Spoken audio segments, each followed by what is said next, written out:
Stay open. Stay open to the Spirit especially. Leave some wiggle room in your lesson plan.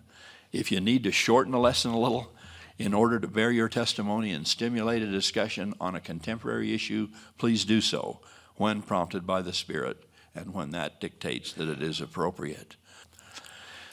Obviously, with such incredible forces at work in our time, it is going to require gospel instruction so powerful that absolutely nothing could shake the faith or divert the path of our young people when they walk out of your class and re-enter the world. That kind of teaching is easier said than done, I promise you, and you know it. But every one of us can be better.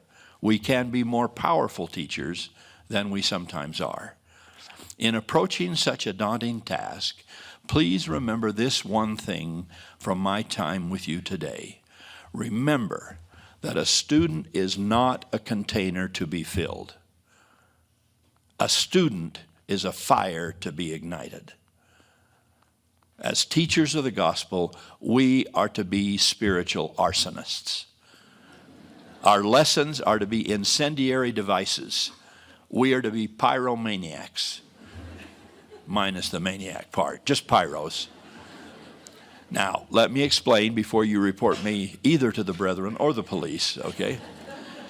I have always been impressed that in almost every significant teaching situation in the Book of Mormon, the phrase used to describe that moment is that the individual taught with power and authority, in quotes. That is my greatest desire in my own teaching, and I hope it is in yours. Please don't misunderstand. I'm not talking about raising the decibels of your voice, about being theatrical in any presentation, not talking about false emotion especially. I'm talking about something that is essentially simply a matter of the Spirit. A Spirit that will be manifest in many different ways, as different as you are. You have to be yourselves. Well, learn all you can from the great teachers, past and present.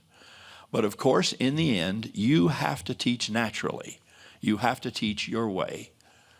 However, that whatever approach that may be, the result should be powerful, authoritative teaching.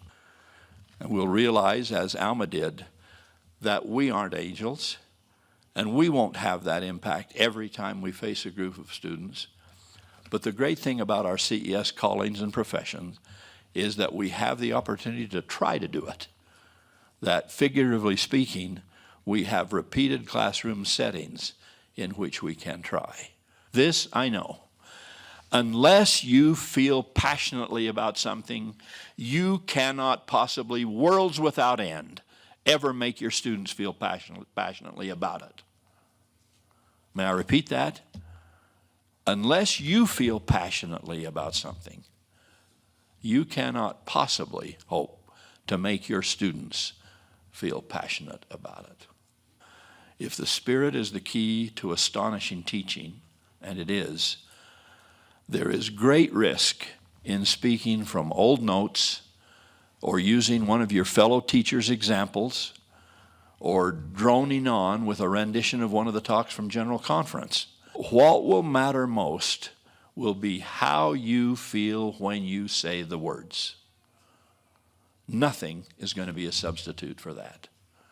Remember, a student is not a container to be filled. A student is a fire to be ignited.